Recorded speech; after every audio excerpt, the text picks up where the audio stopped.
Justice Chatterjee घर में सोफे पर बैठकर टीवी पर खबरें सुन रहे थे। तभी उन्हें एक खबर ने चौंका दिया। एक नग्न महिला ने बाजार में एक युवक की बेरहमी से हत्या कर दी। क्योंकि ये अनिश्चित है, वो बाकी सुन नहीं सका। किसी तरह मामले को भूल गए। एक हफ्ते के बाद एक सुबह जस्टिस चटर्जी कोर्ट पहुँचे और उन्हें पता चला कि इस जघन्य घटना की सुनवाई उनकी कोर्टरूम में की जाएगी।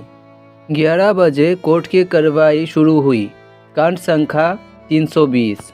जैसे ही उसकी कॉल पड़ी, वो देखा पिछले हफ्ते टीवी स्क्रीन पर देखी हुई महिला उसके सामने आ गया। लेकिन आश्चर्य की बात यह है कि उसकी आंखों में पश्चाताप का कोई नामो निशान नहीं है, बल्कि उसकी आंखों में आग है और उसके होठों के कोने पर मुस्कान है। मैं जो कहता हूँ वो कहो, मैं सच कहूँगा, मैं बिना सच के झूठ नहीं कहूँगा। मैं सच बोलूँगा, मैं बिना सच के झूठ नहीं बोलूँगा। उसके बाद महामहिम के आदेश पर सरकार के वकील ने पूछताछ शुरू की। आपका नाम बताओ। मेरा नाम है फूलों का हार। पूरा नाम बोलो। माला दास।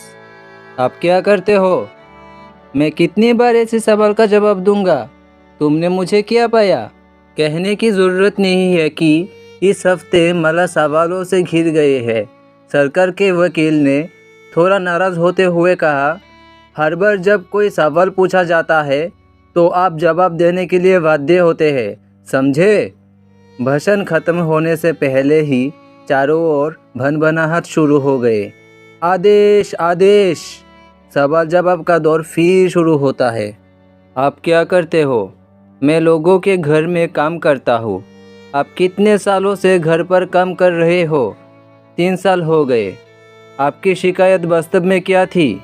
उस घर का हकलाता बेटा 1 महीने तक मेरा साथ रेप कर रहा था। मैं तुम पर भरोसा कैसे करूं? मुझ पर भरोसा करने की ज़रूरत नहीं है, लेकिन मैंने अपना बदला ले लिया है और मैंने जो किया है वो काफ़ी है। अगर ज़रूरत पड़ी तो मैं इसे फिर से करूँगा। अपना मुंह बंद रखो। ये कोर्ट है। ये कौन सी अदालत है? हाँ, एक अदालत क्या है जहाँ दोषी बिना सज़ा के घूमते हैं? कोर्ट की अवमानना के आरोप में आपको जेल हो सकती है। आपको पता है? हाँ। माला चुप रहती है और गुस्से में उड़ने लगती है। न्यायमूर्ति चटर्जी ने सरकारी वकील को आगे बढ़ने के निर्देश दिया। वकील राजी हो गया। ये मेरा आखिरी सवाल है। आपका सवाल इस जन्म में ख़त्म नहीं होगा। माला ने कुटिल मुस्कान दी।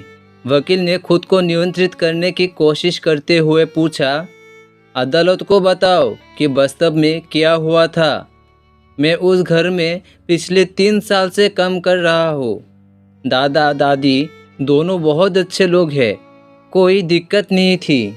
मैं सुबह आता, काम करता, खाना बनाता, तैयार होकर शाम तक घर चला जाता। लेकिन असली दिक्कत तब शुरू हुई जब उनका हकलाता बेटा घर आया। छोटे बाबू की छोना मुझे शुरू से ही पसंद नहीं थी। वो किसी तरह से मुझ पर हाथ उठाता था। पहले तो ये गलत लगा, लेकिन बाद में मैंने देखा कि मेरे विचार सही है। फिर एक दिन छोटे बाबू ने दादा दादी के घर ना होने के बात पर मेरे साथ दुष्कर्म किया। जानवर ने अपना मुंह बंद रखने की धमकी दी। डर और शर्म के कारण मैं किसी को बता नहीं सका।